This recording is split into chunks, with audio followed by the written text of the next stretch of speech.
You're asking, or you're posing several questions at once there. As regards the poem on police violence, that poem presents some of my thinking on the subject really of self-defense. And I do feel that the black community in America has too long deferred a serious and fearless discussion of self-defense. I really feel that. I mean, every other group in this country and every other interest group in the world, from the Defense Department of the United States, to Tel Aviv, feels perfectly comfortable to speak in terms of self-defense and to do anything at all under that heading.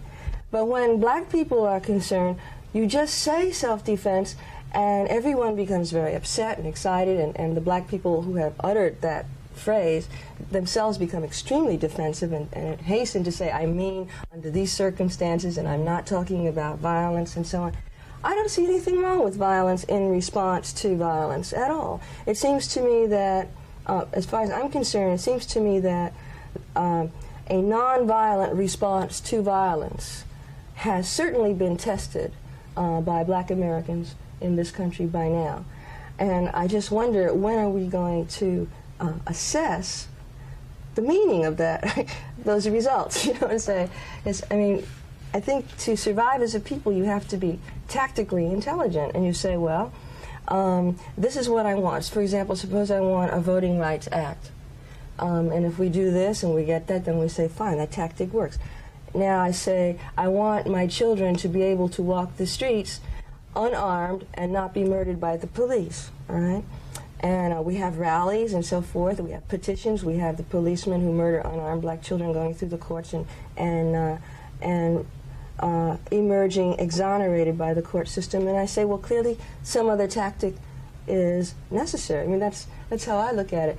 And I don't think that self-defense, the concept of self-defense, and whatever you feel is necessary behind that concept, necessarily jeopardizes a minority people at all. On the contrary, I think what it does is to let everyone else know, that there are limits to what you will tolerate. And people respect that.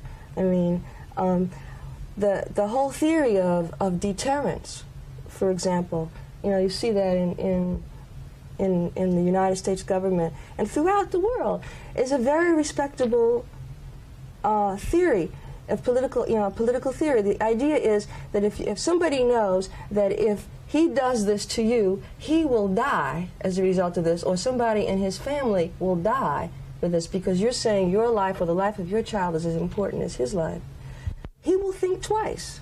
He may do it anyway, but he will think twice. At this point, I'm saying, I don't know why anybody would hesitate to continue state violence against black life, because there has not been ever a conviction of the perpetrator of state violence against black life. There has never been a conviction for manslaughter even.